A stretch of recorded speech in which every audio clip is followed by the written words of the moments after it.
যদি না থাকেন মরে যান, সোজা কথা, যদি মরে যান তাহলে সেই ফ্যামিলিটা ফর দ্য টাইম বিং দিশেহারা হয়ে যায়।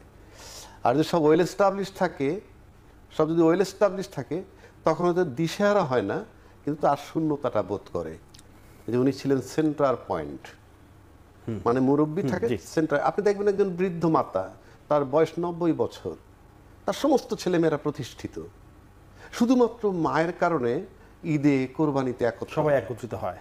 মাটা যখন থাকে না আর একত্র হয় না। আপনি দেখেন, মিলিয়ে দেখেন লাইফ। সেদিক থেকে যদি যান আপনি, অবশ্যই সে সেন্টার পয়েন্টের একজন মহিলা। উনি নিজে প্রধানমন্ত্রী ছিলেন 2 বার বা 3 বার, উনি শহীদ রাষ্ট্রপতির স্ত্রী, সব বাদ দিলাম আমি। বাংলাদেশে যেটা আজকে পর্যন্ত বিএনপির সিম্বল অফ ইউনিটি আমি বলছি, ওনার কারণে এই ইউনিটিটা আজকে পর্যন্ত আছে, এই মুহূর্ত পর্যন্ত। এখন তিনি যদি লন্ডন চলে যান এবং তারেক জিয়া সাহেব তিনিও যদি না আসেন, আল্লাহ মাফ করুক, যদি বেগম জিয়া আর ফেরত না আসেন, এমনি তারেক জিয়ার আসাটা অনিশ্চিত। বলা হয় যে উনি ফেরত আসুক, আসা বা না আসা তার ব্যক্তিগত এবং পারিবারিক বিষয়, হুইচ ইজ ভেরি পেইনফুল। বিরতির পরে উনি যখন বলেন, আমি শেষ করে দিচ্ছি, বিরতি আপনি পরে দেন, তাহলে বোঝা যাচ্ছে যে presence of Khaleda Zia and absence of Khaleda Zia, এই দুইটারই একটা মারাত্মক পার্শ্ব প্রতিক্রিয়া আছে, এবং সেটা এই অন্তত সবার আগে বুঝবে তার দলটা হইলে। একটু আগে আমি বলতেছিলাম যে পার্শ্ব প্রতিক্রিয়া, আচ্ছা, বেগম খালেদা জিয়ার প্রেজেন্সটা একটা, অ্যাবসেন্সটা আর একটা। মুরব্বী মারা গেলে কি হয় ঘরের, ওই যেটা বলতেছিলাম, বাংলাদেশে আজকে পর্যন্ত যেটা দেখি, মুরব্বী মারা গেলে, ফাইনাল যে মুরব্বী মারা গেলে সম্পত্তির বন্টন নিয়ে লড়াই শুরু হয়। এখন তাহলে রাজনৈতিক মুরব্বী মারা গেলে কিন্তু পদ পদবি নিয়ে মারামারি শুরু হবে। কেন বলছি কথাটা?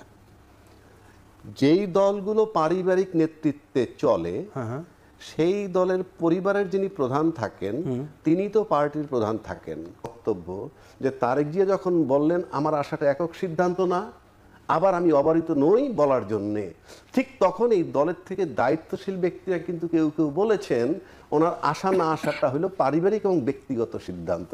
তার মানে এই দুইটা বক্তব্যের ভিতরে বিস্তর ফারাক দেখা যাচ্ছে।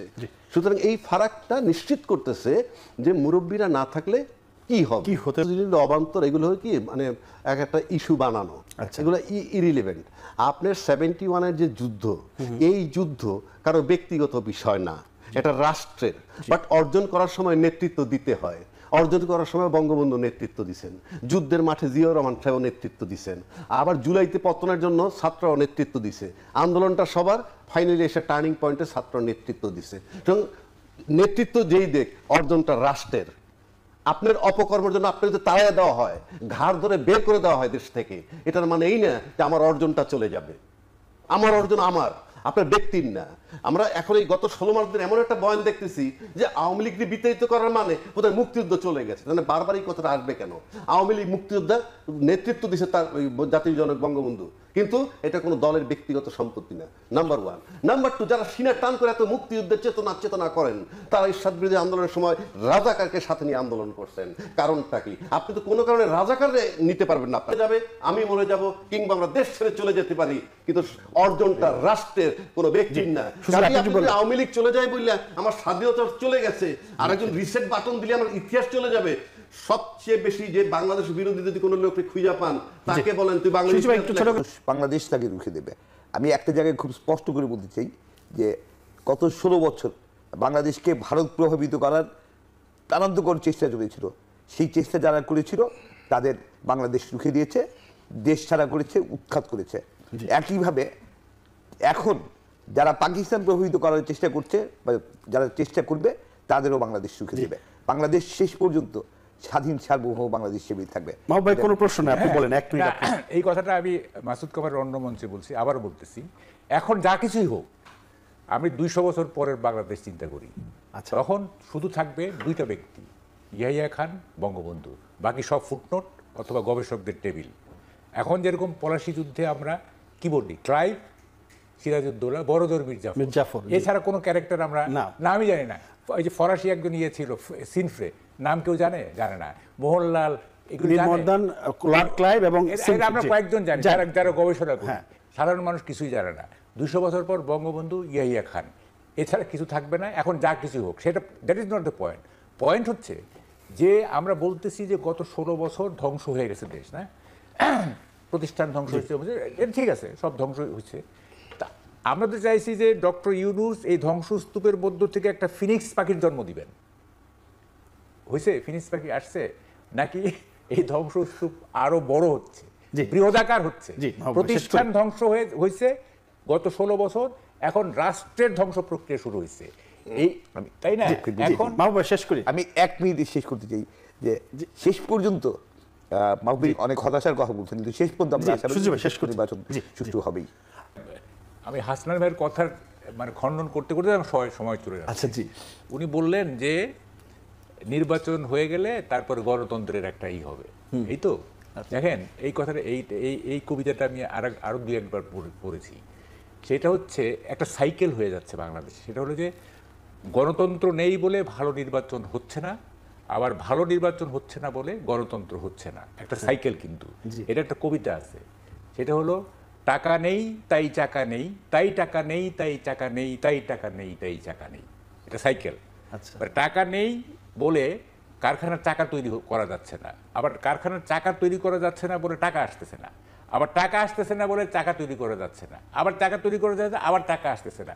একটা সাইকেলের মধ্যে আমরা পড়ে গেছি। হ্যাঁ, যে গণতন্ত্র নাই বলে ভালো নির্বাচন হচ্ছে না, আবার ভালো নির্বাচন হচ্ছে না বলে গণতন্ত্র হচ্ছে না। এই সাইকেল থেকে বের হওয়ার কোনো রাস্তা নাই।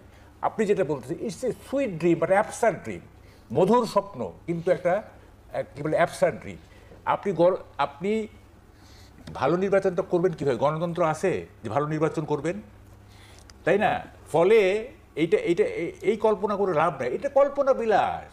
এই অ্যাবসলিউটলি এটা হচ্ছে, এটা আপনি কি, যেটাকে আমি এই শব্দটা আমি খুবই ব্যবহার করতেছি, কমফোর্টেবল ইলিউশন। যে ইলিউশন, যে মরীচিকায় আরাম পাওয়া যায়, সেইটা ভাবতে আমাদের খুব ভালো লাগে। হ্যাঁ, ইটস এ কমফোর্টেবল ইলিউশন। এগুলিতে আমি ভুগি না, আমার কোনো ডিলিউশনও নাই, আমার কোনো বিভ্রমও নাই। এগুলি 54 বছর যাবত দেখতেছি, এবং সোশ্যাল ডিনামিক্সটা আমি ভালো করে বুঝি। এই সোশ্যাল ডিনামিক্সের গ্রাফ কখনোই পজিটিভ হতে যাবে না, গ্রাফ সবসময় নিম্নমুখী। এবং এইটার কোনো ইমিডিয়েট সলিউশন নাই, এটার কোনো মিড টার্ম সলিউশন নাই, এটার কোনো লং টার্ম সলিউশন নাই। It's a problem of decade, it's a problem of era, it's a problem of even century. জি সুশীল ভাই, আমি একটু বলি, এইটার প্রশ্নকে আপনি বলেন, প্রশ্ন নাই কোনো কিছু না। আমি যেটা বলছি ভাই, মানে আপনি অনেক বেশি হতাশ মনে হচ্ছে বা ক্ষুব্ধ মনে হচ্ছে আপনাকে। আপনার হতাশার সাথে আপনার ফিলিংসকে আমি রেসপেক্ট করি, বাট বিষয়টা হচ্ছে যে এই পরিস্থিতি আমরা গত 15 বছর বা 17 বছর দেখেছি। তারপরেই তো 24-এর 5ই আগস্ট আসলো। 5ই আগস্টের পরে একটা অন্তর্বর্তী সরকার আসলো। গণতন্ত্র নাই এটা সত্য, বাট এই সরকার গণতন্ত্র আনার জন্যই এই সরকার, আর গণতন্ত্র আনার মাধ্যম হচ্ছে একটা ভালো নির্বাচন। এখন আপনি যেটা বলছেন তার মানে হচ্ছে যে এই সরকার আসলে গণতন্ত্র চায় না, এবং এই সরকার আসলে একটা ভালো নির্বাচন দেবে না। সো এই সরকার যদি ভালো নির্বাচন না দেয়, তাহলে আমরা গণতন্ত্রে যেতেই পারবো না। আমি একটু বলি হাসান ভাই, যেমন ধরেন আপনি যে নির্বাচন ভালো লেভেল প্লেইং ফিল্ড কি হবে? জামাতের নেতৃত্ব দেবে শফিকুর রহমান সাহেব, এনসিপির নেতৃত্ব দেবে সার্জিসরা বা তাই না? বিএনপির তো মূল নেতা একজন তো অসুস্থ আর একজন বিদেশে, এটা কি লেভেল প্লেইং ফিল্ড হলো? এটা কি আপনি জোর করে তৈরি করতে পারবেন? আমি বলতেছি এটা দোষ দিচ্ছি না, আমি কাউকে দোষ দিচ্ছি না, আমি দোষ করে কথা বলছি না। সিচুয়েশনটা এরকম হয়ে গেছে। আমি একটা জিনিস বলি বাবু ভাই, সেটা হচ্ছে বিএনপির, আমি বিএনপি করি না, বিএনপি ডিফেন্ড করতে যাচ্ছি না, কিন্তু বাস্তবতা হচ্ছে বিএনপি মানে অনেক ক্রাইসিসের ভেতর দিয়ে এসছে। আমরা তো মানে 81-তে প্রেসিডেন্ট জিয়াউর রহমানের মৃত্যুর পরে দেখেছি, 82-তে সামরিক শাসনের পরে দেখেছি, 86-তে বিএনপি যখন নির্বাচনে গেল না তখন বিএনপি নির্বাচন বর্জন করলো, প্রতিরোধের চেষ্টা করলো, এবং আওয়ামী লীগ জামাত সহ সবাই, এরশাদ সহ সবাই নির্বাচনে গেল। সেই নির্বাচন আমরা দেখেছি। 87-র মুভমেন্ট বা 90-এর মানে 88-র নির্বাচন সবগুলি আমরা দেখেছি। সো বিএনপি কিন্তু বারবার ফিরে আসে। সো বিএনপি ক্রাইসিস পড়তে পারে। এখানে বলি, আপনি আমাকে শেষ করতে দিচ্ছেন না। আর একটু বলুন আপনি। সেটা হচ্ছে যে একটা বেসিক বড় ধরনের চেঞ্জ হয়ে গেছে সোসাইটিতে। এইটা শুনেন, 5ই আগস্ট পর্যন্ত এক ধরনের বাংলাদেশ, আবার 5ই আগস্টের পরে যেমন পাকিস্তান জিন্দাবাদ স্লোগান উঠতেছে, এটা তো never in the history, never in the history. তাইলে এইটা একটা বেঞ্চমার্ক। আপনার 5ই আগস্টের পর থেকে এইটা সোসাইটির একটা বেসিক চেঞ্জ হয়ে গেছে, ফলে আপনি ওই ইতিহাস দিয়ে ব্যাখ্যা করতে পারবেন। আমি আপনাকে একটু বলি, সেটা হচ্ছে 5ই আগস্টের পর থেকে এই শক্তিটা সামনে এসছে। তার মানে যে যারা মুক্তিযুদ্ধে বিশ্বাস করে, যারা বাংলাদেশে বিশ্বাস করে, 71-এ বিশ্বাস করে, তারা হয়তো একটু সীমিত হয়ে আছেন, কিন্তু তারা কি মানে দে আর নট ডিসঅ্যাপিয়ার্ড, এবং তারা ন্যাচারালি একটা সময় গিয়ে হয়তো এক ধরনের গণবিস্ফোরণ করবে। মুক্তিযুদ্ধ বাংলাদেশে কোনোদিনই ব্যর্থ হবে না, বাংলাদেশ কখনোই 71 মুছে ফেলতে পারে না।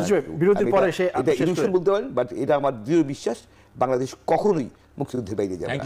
জি মোহাম্মদ, বিরতির পরে এসে বাকি আলোচনা করতে চাই। এটা ম্যাক্রো লেভেলে কথা বলতে চাই, আমি ম্যাক্রোতে যেতে চাচ্ছি, ব্রড বেসড সমস্যাটা কি সেইটা আমি বলতে চাচ্ছি। ওইটা আগে শেষ করি না, আগে যেটা বলতেছিলাম, দেখেন এই যে আমাদেরকে অতীত ভুলে দিচ্ছে না, একটা কথা আছে, the effective way to destroy a nation is to destroy the process of remembering its past. একটা নেশনকে ধ্বংস করতে গেলে তার অতীত স্মরণ করার যে প্রক্রিয়া সেটাকে ধ্বংস করে দাও, তাহলে ওই নেশন ধ্বংস হয়ে যাবে। এবং সেইটা শুরু করছিলেন আমাদের ইউনূস সাহেব। হ্যাঁ, মর্মান্তিক। হ্যাঁ, এটা আশা করা যায় না। দেখেন, এখন আপনার পয়েন্টে আসি, ইলেকশন নিয়ে আমরা কেন এত উদ্বিগ্ন?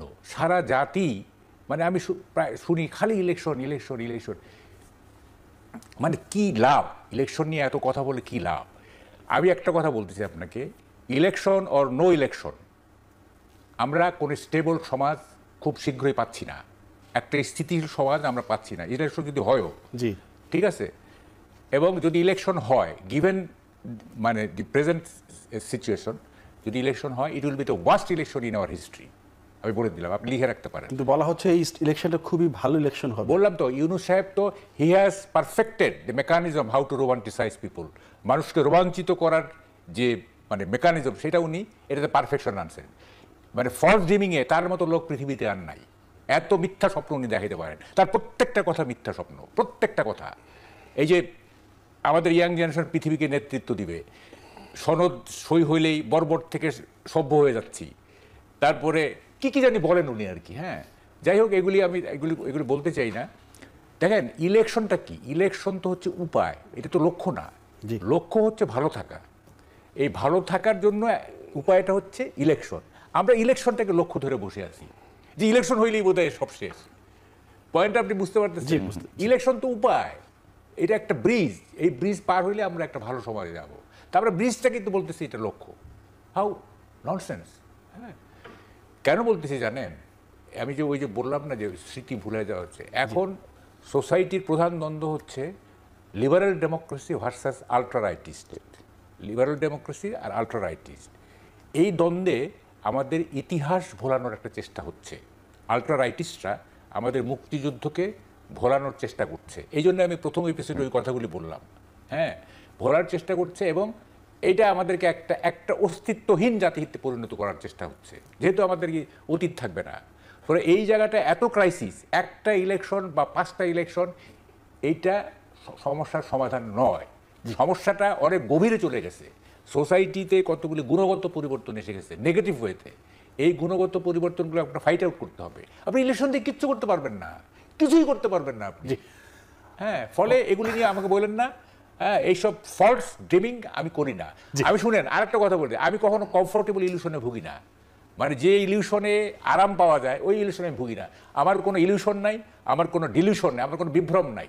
আমি একটা নর্মাল লোক। আমাকে যদি জিজ্ঞেস করেন যে are you optimistic about future, I বল নো, আই এম নর্মাল।